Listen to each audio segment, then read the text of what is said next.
E पीक पाहण्याची जी काही last तारीख आहे ते 15 जानेवारी आहेत. तर रब्बी पीक विमा जर तुम्ही भरलेला असेल तर सर्व शेतकरी बांधवांना जर पीक विमा भरपाईची रक्कम जर पाहिजे असेल तर ई पीक पाहणी करणे आवश्यक आहे. तर या संदर्भात आजच्या व्हिडिओमध्ये माहिती पाहणार आहे.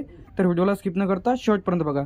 सर्वात पहिले ई पीक पाहणीची ॲप्लिकेशन तुम्हाला डाउनलोड केल्यानंतर अशा प्रकारचं इंटरफेस तुम्हाला ते दिसेल. तर इथं तुम्हाला हेल्पलाईन नंबरसुद्धा दिलेला आहे. त्यानंतर हे जे काही अपडेट व्हर्जन इथं आलेलं आहेत. त्यानंतर तुमचा महसूल विभाग त्यावरती सिलेक्ट केल्यानंतर यामध्ये तुमचा जो काही विभाग आहे ते विभाग तुम्हाला इथं सिलेक्ट करायचा आहे. फॉर एक्झाम्पल तुमचा अमरावती असेल, छत्रपती संभाजीनगर, कोकण, नागपूर, नाशिक, पुणे तुमचा जो काही विभाग येते त्या विभागावरती तुम्हाला सिलेक्ट करायचा आहे. तर आपला अमरावती विभाग येते तर आपण अमरावती विभागावरती क्लिक करणार आहे. या आरोवरती तुम्हाला ज्या क्लिक करायचं आहे. क्लिक केल्यानंतर तुम्हाला अशा प्रकारचं इंटरफेस तुम्हाला ओपन होईल. तर इथून तुम्ही नवीन नोंदणी त्याचप्रमाणे पहिले जर नोंदणी केलेली असेल तर त्यामध्ये पेरे कशा प्रकारे चढवलेले आहेत ते सुद्धा पाहता येणार आहे. तर शेतकरी म्हणून लॉग इन करा या ऑप्शनवरती क्लिक करायचं आहे. तर आता तुम्हाला तुमचा मोबाईल नंबर टाकून इथं जे काही समाविष्ट करायचं आहे. तर इथं तुमचा मोबाईल नंबर टाकून पुढे जा या ऑप्शनवरती क्लिक करायचं आहे. यावरती क्लिक केल्यानंतर इथं तुम्हाला थोडं लोडिंग घेईल. तर यानंतर इथं जे काही ॲप्लिकेशन आहे जर तुमच्या मोबाईलमध्ये वर्क करत नसेल तर ही ॲप्लिकेशन अपडेट करून घ्या किंवा प्ले स्टोअरवरती जाऊन नवीन व्हर्जन याचं डाउनलोड करून घ्या. तेव्हाच ही ॲप्लिकेशन तुमच्या मोबाईलमध्ये इथं वर्क करेल. ओपन झाल्यानंतर अशा प्रकारचं तुम्हाला दिसेल. खातेदाराचे नाव, सांकेतिक 4 क्रमांक दिसेल. त्यानंतर नवीन नोंदणी जर करायची असेल तर नवीन खातेदार नोंदणी करा या ऑप्शनवरती क्लिक करायचं आहे. क्लिक केल्यानंतर तुमचा जो काही जिल्हा सिलेक्ट करायचा आहे. डेमोसाठी आपण इन्फॉर्मेशन भरत आहे. तुमचा तालुका सिलेक्ट करायचा आहे. गावाचं एखादं नाव सिलेक्ट करायचं आहे. यावरती क्लिक करायचं आहे.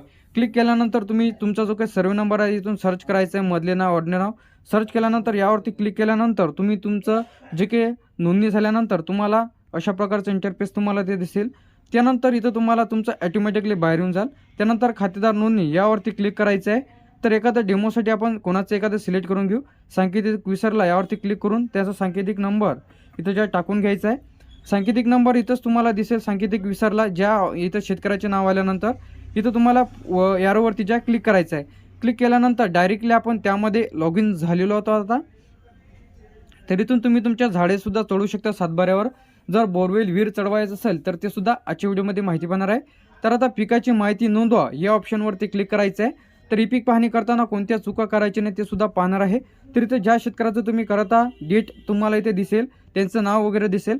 खाते क्रमांक इथे सिलेक्ट करायचा आहे. ॲटोमॅटिकली तिथं येऊन जाईल व गट क्रमांकसुद्धा येऊन जाईल. तुमचा हंगाम इथं सिलेक्ट करायचा आहे. तर आता खाते क्रमांक आणि गट क्रमांक आपण सिलेक्ट करून घेऊया.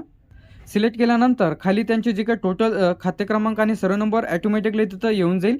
ज्या शेतकऱ्यांचं नाव नसेल तेवढ्या जमीन. त्यानंतर क्षेत्रसुद्धा तुम्हाला इथं बघायला मिळेल. त्यानंतर इथं तुम्हाला टोटल हंगाम दिसेल. तर आता आपला रब्बी आहे तर इथं आपण रब्बी इथं सिलेक्ट केलेलं आहे. तर खाली यायचं आहे. रब्बी सिलेक्ट केल्यानंतर पिकाचा वर्ग. तर आता भरपूर शेतकऱ्यांचे कमेंट्स येते पिकाच्या वर्गामध्ये काय टाकायचं आहे. एक पीक टाकायचं आहे, बहुपीक. जर तुमच्या शेतामध्ये गहू असेल, हरभरा असेल, ज्वारी असेल तर बहुपीक सिलेक्ट करा. किंवा तुमच्या शेतामध्ये एकच पीक असेल म्हणजे हरभराच असेल फक्त एकच पीक सिलेक्ट करा.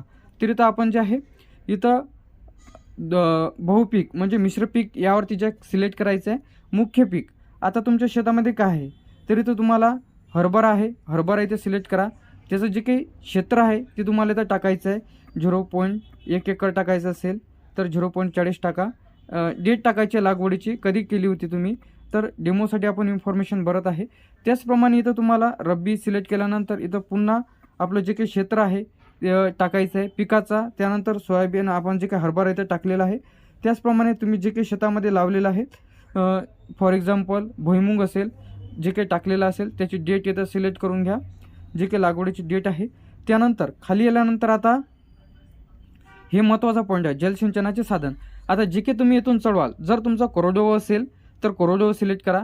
खाजगी कालवा असेल, सरकारी कालवा असेल, कूपननलिका असेल, बोरवेल असेल, त्यानंतर विहीर असेल, तलाव असेल, बंधारा असेल, जलसिंचनाचे उपसा सिंचन असेल, कालवा उपसा सिंचन असेल, सहकारी उपसा सिंचन असेल, अन्य सर्वमधील विहीर असेल म्हणजे दुसऱ्याच्या शेतामधून जर तुम्ही विहिरीचं पाणी घेत असाल तर ते तुम्हाला इथं द्यायचं आहे. नदी असेल, नाला असेल, शेततळे असेल, बहुशेततळे असेल किंवा अन्य सर्वमधील विहीर जे काही असेल, बावडी असेल म्हणजे कूपननलिका. तर असे कोणतेही तुम्हाला जे काही सातबारावर चढवायचं असेल ते तुम्हाला इथं सिलेक्ट करायचं आहे. त्यानंतर इथं तुम्हाला जलसिंचनाची पद्धत इथं काही कोरडवाहू असल्यामुळे जर तुम्ही खाजगी कालवा असेल तर तुम्हाला इथं ऑप्शन येईल की तुषार सिंचन आहे की ठिबक सिंचन आहे. कोणतं एक सिलेक्ट केलं तर चालेल. त्यानंतर पुढे जा या ऑप्शनवरती क्लिक करायचं आहे. तर इथं थोडं लोडिंग घेईल. त्यानंतर इथून ई पीक पाहणी तुमची जी काही संपूर्ण चॅट आहे तुमच्या एरियामधला ते तुम्हाला ते दिसेल, तुमची शेती कुठपर्यंत आहे काय आहे. तर अशा प्रकारे तुम्ही तुमची ई पीक पाहणी करून घ्या. तर इथं थोडा वेट करा. तर भरपूर शेतकऱ्यांचे कमेंट्स आले होते की ई पीक पाहणी करताना जर चुकी झाली तर ते दुरुस्ती करता येते का. तर ते चुकी दुरुस्त करता येणार आहे तुम्हाला. तर प्रायव्हसीसाठी इन्फॉर्मेशन ब्लर केलेली आहे. त्यानंतर पुढे जा या ऑप्शनवरती क्लिक केल्यानंतर तुमची ई पीक पाहणी तर सक्सेसफुली होऊन जाईल. तर अशा प्रकारे तुम्ही तुमची ई पीक पाहणी आता करू शकता, जे की तुम्हाला शेतामध्ये जाऊन लाईव्ह लोकेशनमध्ये करायचं आहे. तर अशाच प्रकारचे अपडेट्स आणि नवीन व्हिडिओज पाहण्यासाठी चॅनलला सबस्क्राईब